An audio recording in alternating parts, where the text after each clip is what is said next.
We'll also visit a small workshop on the outskirts of Tokyo where an American makes his home. His name is Jon Bowhay, and he is one of only a few master sword polishers and restorers working in Japan. It is a craft that took a decade to learn the principles and will take a lifetime to become expert in.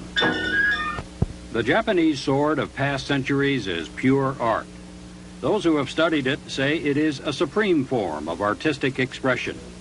Its origins date to the 8th century, and they have always been unlike the swords of Europe and the rest of the world in both shape and technical mastery of steel making.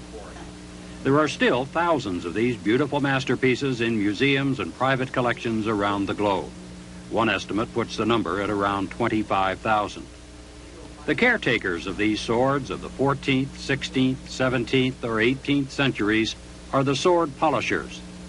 It takes a master's touch to bring out the beauty that was born generations ago when the sword maker hammered, forged, folded, and cross-welded the raw steel, as many as 10,000 layers of steel, into a sword blade. It is the polisher's task to try to discover the light that is in each blade and bring it out. In Japan today, there are fewer than 300 professional sword polishers. One of them is an American, Jon Bowhay, who works in a small room at his home on the outskirts of Tokyo. Bowhay is 40 years old, and 33 of those years have been spent in Japan. He speaks Japanese flawlessly. I've always liked Japanese history. I've always liked history and art. When I was around, about 20 years old, I got to thinking, well, I'd like to do something in the way of art. A few years later, he began an apprenticeship that lasted for the next 10 years. Getting started was not easy. And I asked all the good teachers, would you please teach me? And they all refused. They said, you're too old, and you have a family. How are you going to support yourself? Because, we can't obviously support you, and please go away. Finally, it was this man, Naoji Karita, who undertook to train the American. I can feel the enthusiasm he has for the Japanese sword. In that sense, I think I can expect a lot from him. One of the most important processes in restoring a Japanese sword is to bring out the temper pattern. It is done very carefully, an almost painfully slow process. Water and stone are the tools. The sword polisher's stones are among his most treasured possessions. He collects them whenever and wherever he spots one that might be usable. Working from a raised platform, the polisher sets himself so that the stone is held firm, and he can make an even, firm stroke with the blade across it.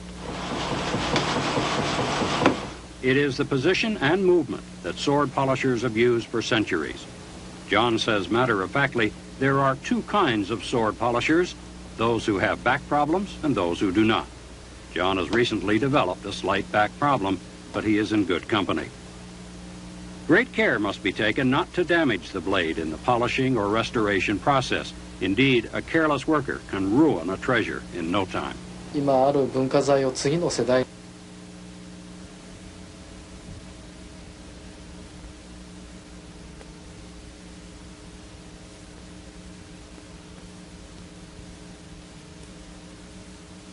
as good condition as possible.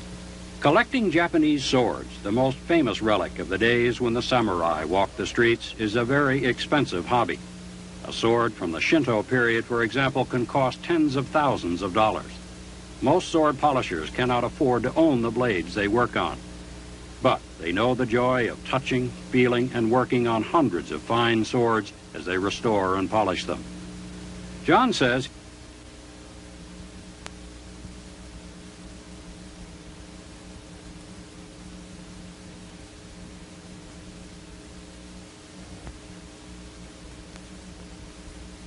other people who do work as I do, I don't have any trouble with. Because we're just, they know me, and they know who I am and what I am, and there's no problem.